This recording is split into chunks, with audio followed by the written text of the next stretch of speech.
Jakarta kembali menjadi sorotan dunia. Berdasarkan laporan utama Perserikatan Bangsa-Bangsa tahun 2025, saat ini 42 juta jiwa hidup di atas tanahnya, sehingga menempatkan Jakarta sebagai ibu kota terpadat di dunia, disusul kota Dhaka dengan jumlah penduduk sebanyak 40 juta jiwa, dan Tokyo sebanyak 33 juta jiwa penduduk. Temuan angka itu tidak hanya sekedar menunjukkan kepadatan wilayah, tetapi juga sesaknya kehidupan pada setiap jengkal tanah kota Jakarta. Pada tahun ini, Badan Pusat Statistik mencatat Jakarta Pusat sebagai wilayah terpadat di Jakarta. Sebanyak 21.000 jiwa lebih penduduk kini hidup di setiap kilometer bujur sangkar kota ini. Sesaknya penduduk pada setiap sudut Jakarta turut memunculkan dampak yang tak bisa dihindari. Sebut saja kemacetan yang kini sudah jadi makanan sehari-hari. Kepadatan juga turut menyumbang pencemaran udara akibat aktivitas kendaraan dan juga pembangunan yang masif. Sementara itu di wilayah pesisir, akibat tekanan penduduk yang semakin ramai, turut juga menyumbang penurunan permukaan tanah. Pertumbuhan warga yang kian padat di Jakarta adalah rangkaian dari kisah bertumbuhnya kota megapolitan ini. Namun, pertumbuhan manusia ini tidak diiringi dengan perluasan wilayah, sehingga hidup layak kini berubah menjadi tantangan nyata. Tim Liputan iNews melaporkan.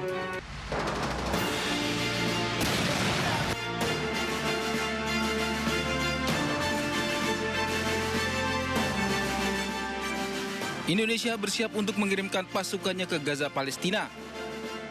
Total akan ada 20.000 personel TNI yang berangkat dalam misi perdamaian ke Gaza.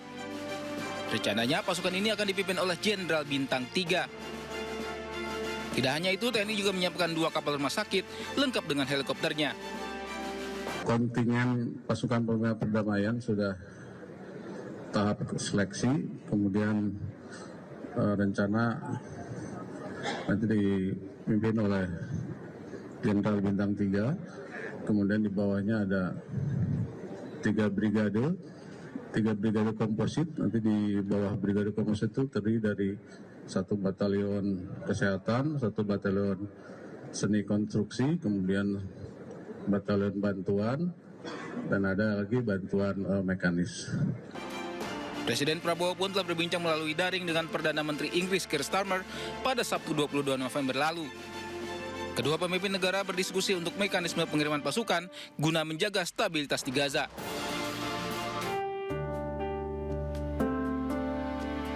Sementara itu, saat ini warga Gaza masih kesulitan untuk mendapatkan makanan. Makanan yang ada belum tersebar merata di kota Gaza. Anak-anak di kota Gaza pun setiap harinya harus berusaha bertahan hidup seorang diri, lantaran banyaknya di antara mereka yang harus kehilangan kedua orang tuanya. Tak hanya itu, cuaca ekstrim juga mulai menerjang Gaza. Para pengungsi harus berpindah tempat akibat banjir dan angin kencang. Mereka juga harus bersiap hadapi musim dingin.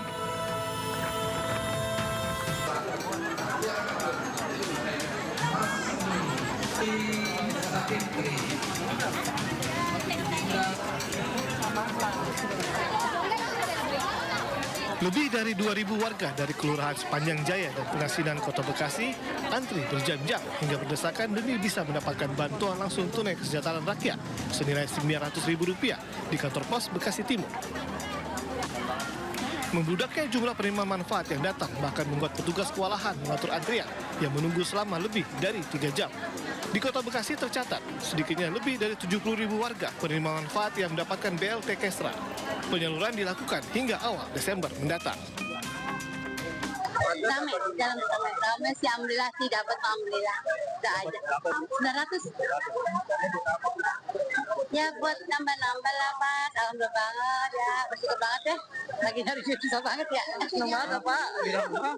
Lagi gak punya duit kan, ya dapat duit 900.000. Nyari kemana? Mau buat apa nantinya, Pak? Buat apa ya? Nambah-nambahin beli beras. Buat jajan bocah, biaya sekolah.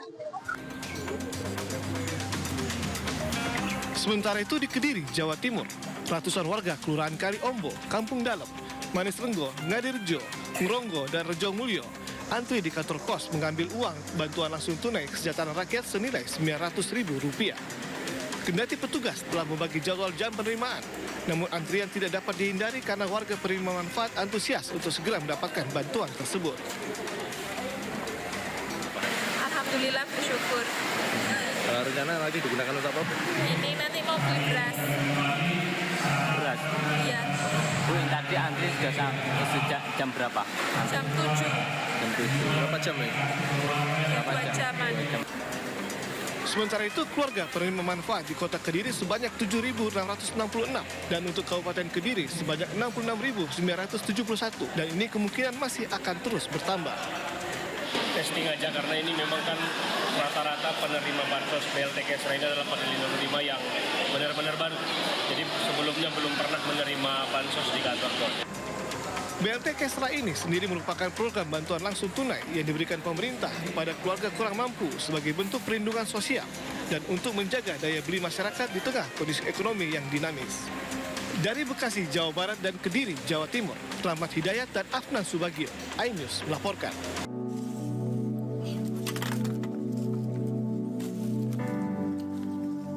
Irene Sokoi meninggal dunia bersama anak yang dikandungnya. Irene meregang nyawa setelah mendapat penolakan dari 4 rumah sakit berbeda saat hendak melahirkan. Menurut suami Irene, 3 rumah sakit menolak dan merujuk Irene karena kondisi bayi di dalam kandungannya yang harus dioperasi. Sementara 1 rumah sakit lainnya meminta keluarga untuk memberikan uang muka sejumlah 4 juta rupiah, padahal korban sudah mendaftar melalui BPJS. Administrasinya udah jadi saya bapak masuk bilang berapa ininya dengan dia punya ruangan yang untuk BPJS ini lagi full jadi harus VIP dulu kamu kasih 3-4 juta baru dia masuk itu dia punya yang ini kasir bilang kamu masuk juga belum tentu ada dokter belum masuk nanti kita tangani ya karena memang kita hanya bawa uang mungkin di bawah 1 juta jadi kita di bawah 3 juta itu jadi jaga perempuan dan bapak bilang masuk dulu sudah ini kasihan dia punya apa sih ini kamu bantu dulu nanti besok kita urus, kita tidak ada kita di situ. Tapi katanya dia bilang belum koordinasi, jadi kita belum bisa ini. Atas kasus ini, Gubernur Papua berjanji akan mencopot 2 direktur rumah sakit, yaitu Rumah Sakit Yowari dan Rumah Sakit AB Pura. Selain itu, Gubernur juga akan melakukan evaluasi dan menindak tegas tenaga medis yang menolak pasien. Layanan kesehatan bagi ibu dan anak jangan coba-coba main-main. Jangan lihat dia datang dia punya uang atau tidak, layani dulu. Urusan itu urusan saya sebagai gubernur dan nanti para bupati. Jadi kejadian ini kejadian yang menjadi keprihatinan saya mendalam. Dan saya pastikan rumah sakit yang singgah punya ruang pemerintah, minggu depan saya copot semua. Sementara itu, Presiden Prabowo Subianto meminta Kementerian Dalam Negeri untuk mengevaluasi kasus ini. Pemerintah akan segera melakukan audit dan melakukan evaluasi pelayanan seluruh rumah sakit di Jayapura. Saya melapor pada beliau. Jadi antaranya itu perintah beliau untuk segera lakukan perbaikan audit dan saya sudah nyampaikan saya sudah komunikasi dengan gubernur sudah. Saya minta gubernur begitu saya dapat informasi gubernur Pak Matias Fakiri sesegera mungkin ke rumah korban, keluarga korban semua dibantu. Yang kedua melakukan audit internal masalahnya di mana. Dikumpulkan rumah sakit itu termasuk juga pejabat-pejabat yang di dinas pendidikan. Pemerintah berharap kasus penolakan pasien alur rumah sakit tidak lagi terjadi di Indonesia. Dari Jayapura, Papua, Cornelia Mudumi, iNews melaporkan.